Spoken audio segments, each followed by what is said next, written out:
ایک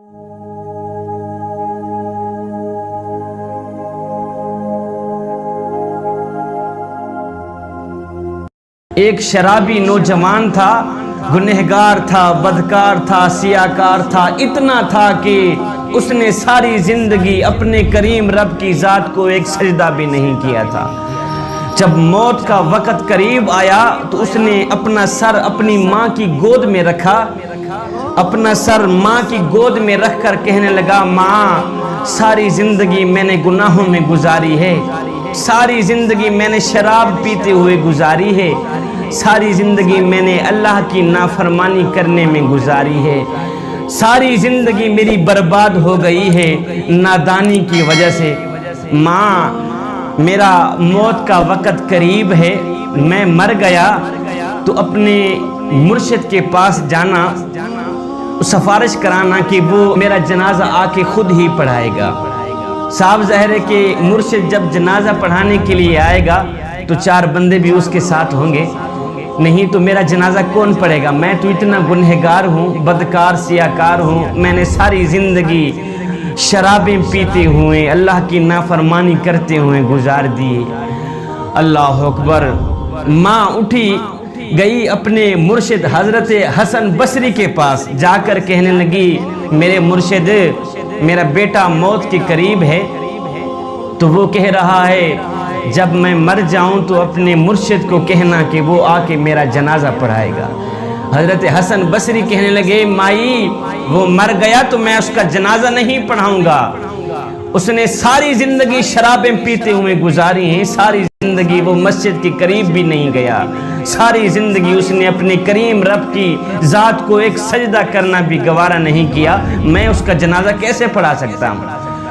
اللہ اکبر۔ وہ ماں روتے ہوئے واپس آئی، دوبارہ اپنی گود میں اپنے بیٹے کا سر رکھا، سر رکھ کر کہنے لگی، بیٹا کاش کہ تو نے زندگی میں ایک بات بھی میری مانی ہوتی تو آج میرا مرشد جنازہ پڑھانے سے انکار نہ کرتا، زندگی میں ایک بات پر بھی تو نے عمل کیا ہوتا، آج میرا مرشد تیرا جنازہ پڑھانے سے انکار نہ کرتا۔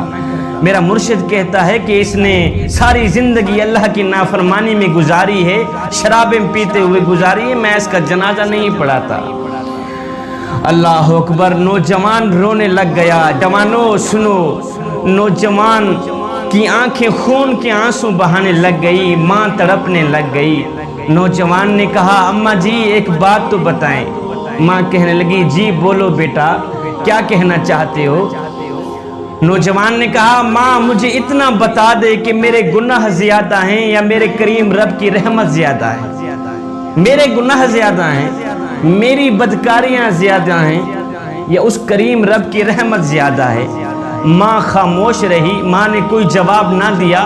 اس کے بعد بیٹا رو کر کہنے لگا، ماں مجھے ایک بات تو بتا دے، اگر ایک لمحے کے لیے تجھے میرا کریم رب مہلت دے دے، تجھے میرا اللہ مہلت دے دے، اے گنہگار کی ماں، اگر تو چاہے تو اس گنہگار بیٹے کو جنت میں بھیج دے، اگر تو چاہے تو اس کو جہنم میں بھیج دے، اگر ایک لمحے کے لیے میرا اللہ تجھے مہلت دے بھی دے تو مجھے کہاں ڈالے گی؟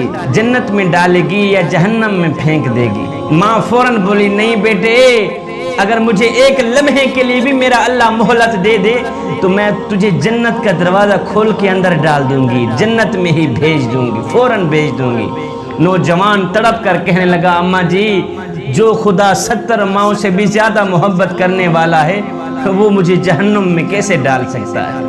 تو ایک ماں جتنا پیار کرتی ہے، وہ میرا کریم رب 70 ماؤں سے بھی زیادہ محبت کرتا ہے مجھ سے، وہ مجھے جہنم میں کیسے ڈالے گا؟ یہ کہتے ہوئے خشیت الہی میں آ کر آنکھوں سے آنسو بہاتے ہوئے، آنکھوں سے نیر بہاتے ہوئے نوجوان کی روح پرواز کر گئی۔ ادھر ماں رو رہی تھی، دوسرا کوئی رونے والا نہیں تھا بیٹے کو، ادھر کسی نے دروازے پہ آ کے دستک دی۔ ماں نے جب دروازہ کھولا تو سامنے مرشد کریم نظر آئے، حضرت حسن بصری نظر آئے۔ محترمہ کہنے لگی، مرشد کریم آپ نے تو مجھے جواب دیا تھا، آپ کیسے آ گئے؟ آپ کو کیسے پتہ چلا کہ میرا بیٹا فوت ہو گیا ہے؟ مرشد کریم کہنے لگے، محترمہ جی جب تو میرے پاس آئی تھی اس وقت میں سونے لگا تھا، میری آنکھ لگی خواب میں کسی کہنے والے نے کہا او میاں تو سویا ہوا ہے اور میرے یار کا جنازہ کون پڑھائے گا؟ حسن بصری تو یہاں پہ سویا ہوا ہے، ادھر میرا یار مرا ہوا ہے، میرا دوست مرا ہوا ہے، جا میرے دوست کا جنازہ پڑھا کیا۔ ہے ادھر ندامت کے 2 آنسو بہے تھے، ادھر ندامت اور شرمندگی خشیت الہی میں آ کر آنکھوں سے 2 آنسو بہے تھے، ادھر بخشش کا فیصلہ ہو گیا تھا، ادھر مغفرت کا فیصلہ ہو گیا تھا۔ ایک آنسو کی مار تھی، سارے کے سارے گناہ معاف کر دیے گئے۔ نوجوانو، کریم رب کی چوکھٹ پہ آ گیا کرو، اپنا سر جھکا دیا کرو، خشیت الہی میں آ کر ایک آنسو بھی بہا دیا کرو۔